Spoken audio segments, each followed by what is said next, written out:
வணக்கம் friends, welcome to Vidya's cooking channel. நான் வித்யாலக்ஷ்மி. இன்றைக்கி உங்களுக்கு நான் துளசி டீ ரெசிபி செஞ்சு காமிக்கிறேன். இது ரொம்ப அருமையாக இருக்கும். இந்த ரெய்னி சீசன் கபத்துக்கெல்லாம் ரொம்ப நல்லது. இங்கே பார்த்தீங்கன்னா நான் இஞ்சி துருவி வச்சுருக்கேன், துளசி இலை, சர்க்கரைக்கு பதில் நீங்கள் தேன் யூஸ் பண்ணால் நான் சர்க்கரை யூஸ் பண்ணுறேன், மிளகுத்தூள், க்ரீன் டீ பேகு, எலுமிச்சம்பழம், தண்ணி, இதுதான் தேவைப்படும்.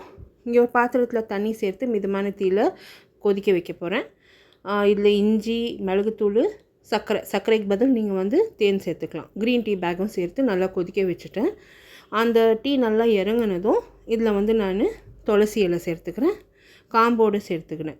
இப்போது ஒரே நிமிஷம் கொதிக்க விட்டுட்டு மூடி போட்டு ஒரு நிமிஷம் விடலாம். அந்த துளசியிலேருந்து சாரெல்லாம் இறங்கணும் டீயில். ஸோ ஒரே நிமிஷம் விட்டால் போதும்.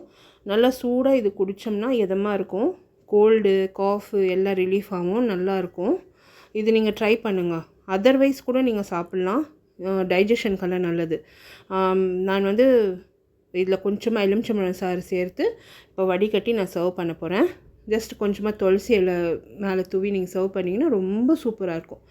பெங்களூரில் நான் பிறந்து வளர்ந்த தொட்டு எல்லாருக்குமே அங்கே செஸ்ட்டு கன்ஜஷனு, கோல்டு, காஃபு, ஆஸ்துமா இந்த மாதிரி இஷ்யூஸ் நிறையா அங்கே. ஏன்னா அங்கே நிறைய மரங்க இருக்க தொட்டு. எனக்கும் ப்ராங்கைட்டிஸ் ரொம்ப ப்ராப்ளம். அப்பப்போ இந்த துளசி டீ நான் செஞ்சு குடிப்பேன், நல்லா ரிலீஃப் கிடைக்கும். நீங்களும் ட்ரை பண்ணிவிட்டு உங்களோட கமெண்ட்ஸ் போஸ்ட் பண்ணுங்கள். மறக்காமல் சப்ஸ்கிரைப் பண்ணுங்கள், ஒரு லைக் கொடுங்க. அடுத்த ரெசிபியோட மறுபடியும் சந்திக்கும் வரை this is Vidyalakshmi. Thank you so much for வாட்சிங். பை.